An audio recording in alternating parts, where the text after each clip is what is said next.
사무엘상 9장에서는 사울이 선지자 사무엘에게 기름 부음을 받음으로 이스라엘 백성들이 그토록 원하던 이스라엘의 왕이 되어졌습니다.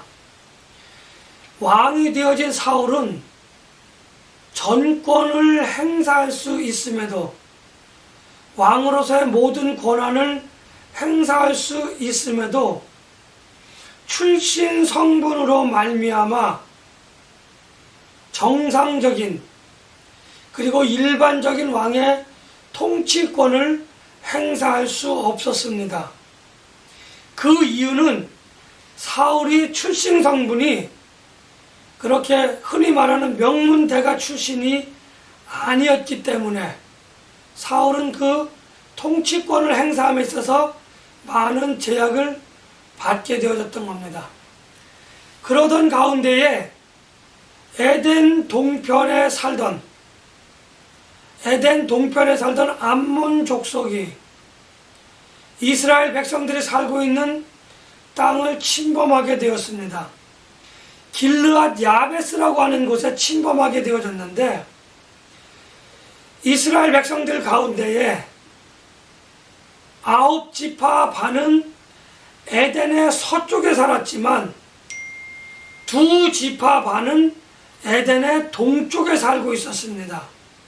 우리가 잘 알고 있는 것처럼 르우벤 지파, 또 갓 지파, 그리고 므낫세 지파의 반, 어떤 분들은 이 므낫세 지파의 반을 동므낫세 지파 이렇게 이야기하기도 합니다. 에덴의 동쪽에 살고 있는 이 2지파 반보다 더 동쪽에 살고 있었던 암몬 족속이 이 에덴 동쪽에 살고 있는 이 2지파 반이 살고 있는 이 지역을 침입을 하였던 겁니다.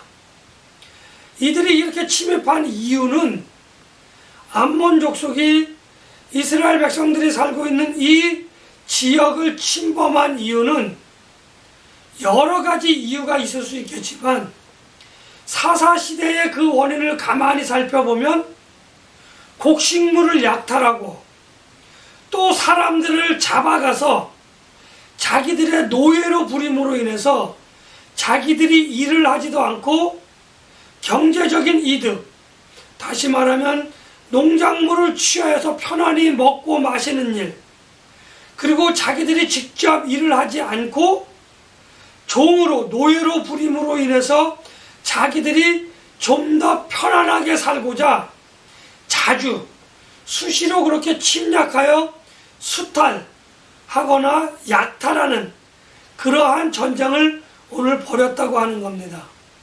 그런데 이 길르앗 야베스라고 하는 곳에 살던 사람들이 암몬 족속이 침입을 하자 큰일이 났습니다.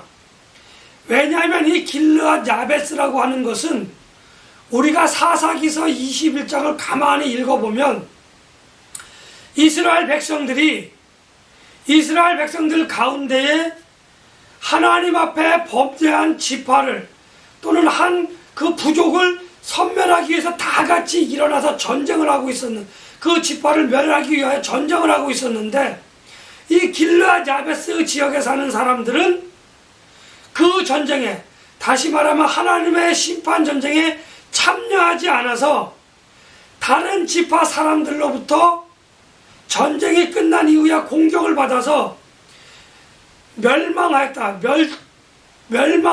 멸문지화를 당할 그러한 위기에 처해 있었는데, 다행히 그 와중에 도피했던 후손들이 있었던 것 같습니다. 그리고 전쟁이 끝나고 그들이 다시 그곳으로 이사와서 이제 그 남아있었던 후손들로 말미암아 길르앗 야베스라고 하는 지역이 다시 번영하기 시작했던 겁니다.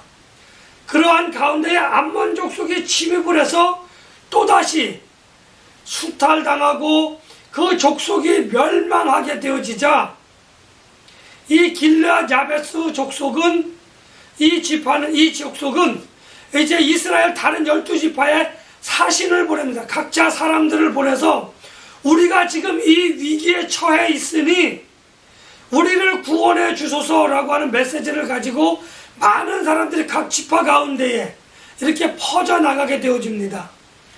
이렇게 퍼져나간 사람들이 각 지파에서 우리를 구원해 주소서라고 하는 그 메시지를 전달하게 되어집니다.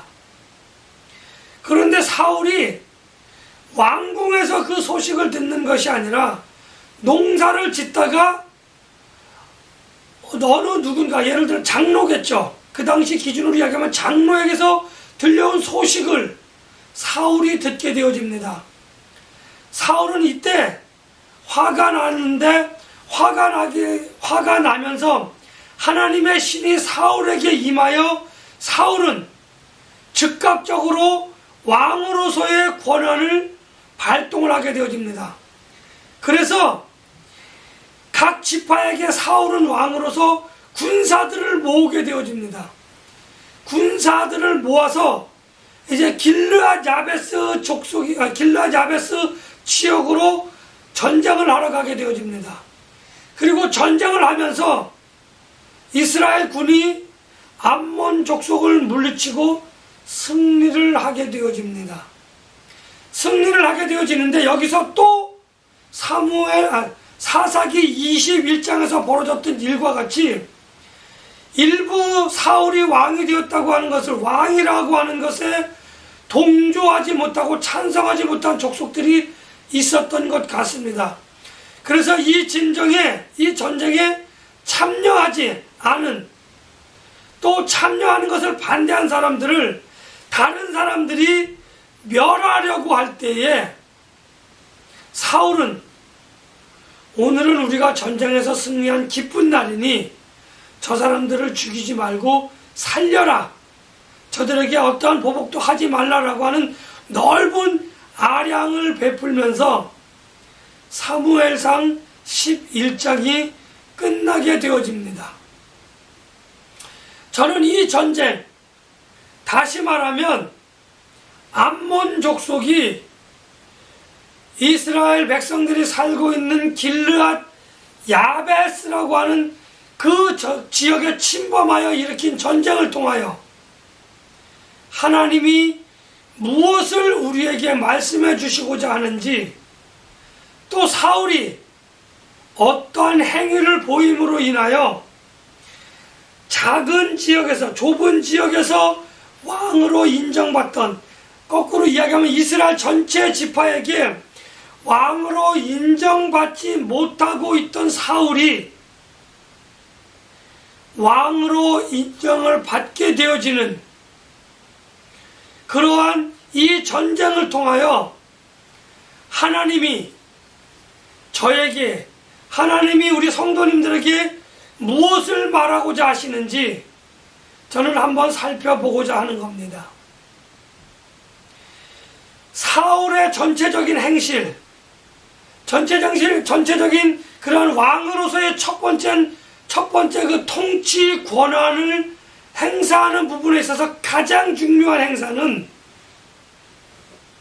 마지막 길르앗 야베스에서 암몬 족속을 멸하고 사울을 왕으로 인정하지 못한 그 백성들, 이스라엘 백성들 가운데 특별한 어떤 그 족속들, 그 이스라엘 백성들의 많은 족속들 가운데에 멸망을 당할 뻔한 그러한 족속들이 있었지만, 사울은 그 족속들을 오늘은 우리가 전쟁에서 이긴 날이니, 기쁘고 즐거운 날이니 그들을 멸하지 말라라고 넓은 아량을 베풀므로 인하여 이스라엘 백성들 모두로부터 인정받는 명실공히 왕으로서 즉위되어지는 그러한 모습을 오늘 볼 수 있습니다. 왕으로 즉위한 사울은 자기의 기쁨, 자기의 만족을 취하지 않고 그곳에서, 길갈이라고 하는 곳에서 하나님께 화목제를 드리고 하나님과 이스라엘의 모든 백성들, 또 자기를 왕으로 인정하지 않고 불평불만을 가졌던 이스라엘 백성들과 함께 화목제를 드리고 그 제물을 나눔으로 인하여 이스라엘 모든 백성들이 화목하게 되어졌다고 하는 그 사실을 저는 중요하게 보았습니다. 동서고금을 막론하고 왕이라고 하는 직책은, 왕이라고 하는 신분은 우리가 일반적으로 알기에는 정치, 문화, 사회, 경제적인 모든 측면에서 한 나라를 좌지우지할 수 있는 그러한 권한을 가지고 있는 것이 왕입니다. 그러나 오늘 우리가 암몬과의 전쟁에서 보는 것 같이 그 당시 왕으로서 가장 중요한 그러한 통치권은 정치도 아니요, 경제도 아니고, 사회도 아니고, 문화적인 것도 아닙니다. 그 당시 모든 백성들의 왕으로서의 가장 중요한 통치권은 바로 국방이라고 하는 겁니다. 나라를 지키고 백성들을 외세의 침략으로부터, 외세의 수탈로부터 지키고 보호하는 것이 왕으로서의 가장 중요한 통치권, 통치 행위였다고 하는 것이, 우리가 그것을 잘 알고 있어야만 이번 이 암몬과의 전쟁을 이해할 수 있다고 하는 겁니다. 지금의 대통령과 같은 그러한 모든 전권을 가지고 있는 것이 아니라 국민을 위하고 나라와 백성을 위하는 그러한 행사가 왕으로서의 가장 중요한 제1의 통치권 행사였던 겁니다. 오늘 암몬과의 그 암몬의 침략과 수탈 소식을 들은 사울에게 하나님의 신이 임하여서 사울이 즉각적으로 분노하였고, 사울이 즉각적으로 그 통치권의 첫 번째 통치권인 국방의 통치권을 행사하기 위하여 각 지파에게, 각 족속에게 군사를 일으킬 테니 사람들을 보내라라고 하는 명령을 하였던 이유가 거기 있는 겁니다. 이전 같았으면, 사사시대 같았으면 백성들이 사사에게 혹은 선지자에게 우리가 무엇을 어찌할꼬라고 이야기하였고, 선지자나 사사들은 하나님 내가 어떻게 해야 되겠습니까? 라고 하는 그러한 몇 단계의 그 결정 과정을 거쳐야 하는데, 오늘 사울은 그 소식을 듣자마자 하나님의 신이 사울에게 임하였고, 사울은 즉각적으로 명령을 하였던 겁니다. 통치권을 행사했던 겁니다. 바로 이렇게 즉각적으로 결정하고 즉각적으로 통치권을 발동할 수 있는 이 왕의 모습, 이스라엘 백성들은 이 왕의 모습을 기다렸고, 왕의 모습을, 이러한 형태의 왕의 통치권을 원하였던 겁니다. 이스라엘 백성들이 원하던 왕의 모습을 오늘 하나님께서는 사울에게 하나님의 신을 감동하게 하셔서, 능력을 입게 하셔서 그것을 보여주셨던 겁니다. 이제 하나님의 신을 입은 사울은 통치권을 발동하였고, 전쟁을 하였고, 승리를 하였고, 승리한 가운데 또다시 있을 수 있는 살육을 방지하는 하나님의 평화의 사자로서, 평화의 화신으로서의 그 역할을 충분히 그리고 잘 감당했다고 하는 것을 우리는 알 수 있습니다.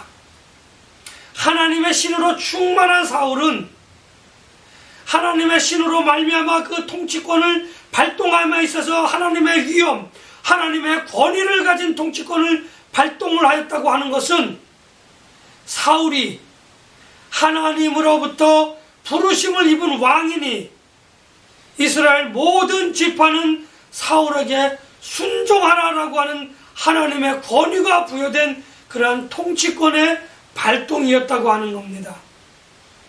암만 족속과의 전쟁에서 승리하였던 것은 그동안 사울이 무슨 왕이야, 그 변변치 못한 그 족속에서, 그 지파에서 무슨 왕이 나겠어 라고 멸시하고 조롱했던 이스라엘 모든 지파가 사울을 왕으로 인정하는 아주 중요한 사건이기도 했습니다. 그런가 하면 이스라엘 백성들 간의 멸시와 반목이 있었던 그 이스라엘 백성들을 이 전쟁을 통하여 하나로 화합하게 하고, 그리고 이스라엘 백성들의 전체가 화합하게 함으로 인하여 마침내 이스라엘 백성들이 원하는 그 왕의 모습을 보여줬고, 이제 하나님의 신으로 인한, 하나님의 신이 사람을 통하여 대신 통치하는 그러한 왕정 시대가 본격적으로 시작되어졌다, 이렇게 말씀드릴 수 있습니다.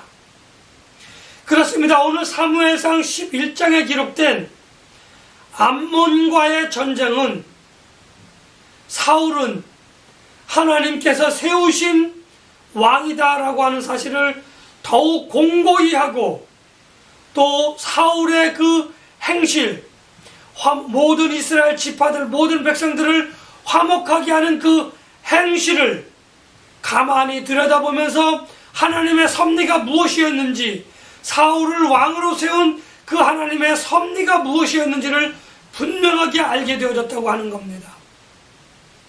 하나님과 이스라엘 백성들을 화목하게 하고, 이스라엘 각 지파 간의 그 불신과 멸시, 그 불화들을 화목하게 하는 사울의 모습을 보면서 이 땅 위에 진정한 왕이신, 왕 중의 왕이시고 우리를 구원하시고 우리와 하나님과를 화목하게 하시는, 그렇게 하셨던 예수님의 그 사역을 오늘 살짝 엿볼 수 있어야만 하는 겁니다. 왕으로서의 사울이 어떠한 이유에서 왜 하나님으로부터 인정받았는지, 왜 하나님이 세우신 왕이었는지 하는 것을 이 전쟁은 잘 보여줍니다. 먼저 사울은 하나님으로부터 하나님의 섭리와 그 사역을 감당하기에 가장 적절한 사람이라고 하는 것을 인정받았다고 하는 사실을 우리는 기억해야 합니다. 그래서 사울은 선지자 사무엘을 통하여 하나님으로부터 기름 부음을 받고, 사울이 그에게 입을 맞춤으로 인해서 이전 사사들이 가졌던 모든 권한과 능력을 사울은 그대로 전가받았다고 하는 겁니다. 하나님에게 인정받지 못하는 사람은 하나님을 내리할 수 있는 지도자가 될 수 없다고 하는 겁니다. 우리는 욥기를 읽을 때 욥기를 가만히 읽어보면 하나님이 사단에게 이야기합니다. 네가 동방의 의인 욥을 주의하여 보았느냐라고 이야기합니다. 욥은 하나님으로부터 인정을 받았습니다.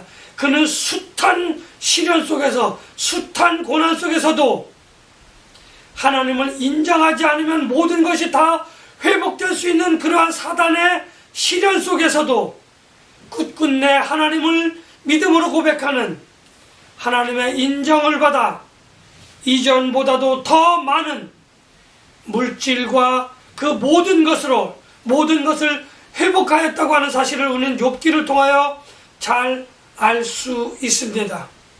마찬가지로 사울도 지극히 작은 족속에서 왕으로 인정을 받았습니다.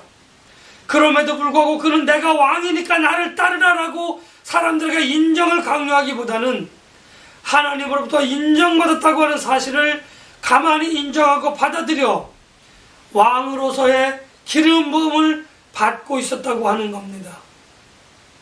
다음으로 사울은 왕이 된 이후에도 충실히 자기의 일을 감당했다고 하는 겁니다. 사울은 왕이 된 이후에 왕의 권한과 왕의 어떤 모든 통치 행위를 하고 있었던 것이 아니라 자기가 이전에 했던 일, 밭에서 농사 짓는 일을 하면서 하나님의 때를 기다리고 있었다는 겁니다. 하나님께서 자기를 연약한 족속에서, 연약한 지파에서 태어난 자기를 왕으로 기름을 부어 세우셨지만 내가 왕이라고 나대지 않았습니다. 내가 왕이라고 명령을 하며 설쳐대지 않고 하나님께서 나의 이 왕권을 견고하게 해주실 때가 있을 거야 라고 하는 그 시간, 그 때를 기다리며 자기가 농사짓는 일에 묵묵히 그 일을 감당하며 때를 기다렸다고 하는 겁니다. 바울 역시, 사울이라 불리었던 바울 역시 자기가 천막 짓는 일을 열심히 하면서 선교할 때 하나님께서 나를 이끄실 때를 기다리며 또 내가 선교자로서 그렇게 전도 여행을 떠났지만 묵묵히 하나님의 말씀을 전할 때를 기다리며 하나님께서 편지를 쓰라고 할 그 때를 기다리며 자기의 생업에 충실하게 그렇게 봉사하고 하나님의 사역에 동참하는 사람들이었다고 하는 것을 우리는 기억해야 합니다. 내가 하나님의 큰 사람이 되겠다라고 하는 사람들은 결코 자기의 일이 작을지라도 그것에 불평불만하지 않고 자기가 세움을 받았다고 하더라도 자기가 기름을 부음을 받았다라고 하더라도 그쪽보다는 이쪽 일에 더 열심을 내며 자기의 때를 가만히 기다리고 있었다고 하는 겁니다. 남들이 세워주기를 내 스스로 강요하지 않았다고 하는 것을 우리는 기억해야만 하는 겁니다. 그리고 하나님의 섭리와 하나님의 사역에 동참하려고 하는 사람은 무엇보다도 또 중요한 하나가 있는데 그것은 하나님의 신이 충만해야 한다고 하는 겁니다. 요즘 말로 이야기하면 성령 충만이라고 하는 겁니다. 하나님의 신이 내게 임하여 내가 능력을 받고 내가 그 말을 하고 생각하고 행동할 때에 그것은 내 생각과 내 말과 내 행동이 아니라 하나님의 권위가 임하는 생각과 말과 행동이라고 하는 겁니다. 그때의 이스라엘 모든 족속들이 이스라엘의 모든 지파들이 군사를 일으켜 사울을 돕도록 하셨던 그 하나님의 섭리가 하나님의 그 권능이 말 한마디로 다 나타났다고 하는 겁니다. 하나님의 신의 감동을 받지 못한 사람은 내가 아무리 천사의 말을 한다고 할지라도 내가 아무리 거룩하다 내가 아무리 선하다 아무리 내가 고결하다라고 말을 한다고 할지라도 그 말의 권세와 그 능력은 다른 사람들로부터 인정받지 못한다라고 하는 겁니다. 내 삶이 그것을 받쳐주지 못하기 때문이라고 하는 겁니다. 내 생각과 말과 행동이 하나님의 신에 감동을 했는지 감동 안 했는지 사람들이 그 눈에 그것을 볼 수 있다고 하는 겁니다. 사람을 말로 속일 수는 있습니다. 행동으로 속일 수는 있습니다. 그러나 다른 사람들에게 임한 하나님의 신은 그것을 가만히 내버려 두지 않습니다. 하나님의 권위가 말과 행동에서 나타나지 않기 때문입니다. 그리고 무엇보다도 중요한 것은 하나님의 섭리와 하나님의 사역에 동참하는 사람들은 자기의 백성들을 하나님의 사랑으로 품고 그 백성들이 서로 격려하며 서로 화목할 수 있도록 그 중재를 잘하는 그 중재자의 역할을 잘 감당한다고 하는 겁니다. 왜냐하면 하나님의 신이 감동된 생각과 말과 행동을 하기 때문에 그의 말과 그의 행동은 그의 생각은 하나님의 권위를 사람들에게 느낄 수 있도록 해준다고 하는 사실을 기억해야만 하는 겁니다. 암몬과의 전쟁을 통하여 사울의 행실을 통하여 우리는 하나님의 섭리와 사역에 동참하고자 하는 그 사람들이 어떤 능력을 어떤 성품을 가져야 하는지 4가지를 기준으로 살펴보았습니다. 저는 여러분들이 하나님의 섭리와 사역에 잘 동참하여 하나님을 기쁘시게 하고 하나님께 영광을 돌려드리는 그러한 성도들이 되시기를 예수님의 이름으로 간절히 축복하며 기원합니다.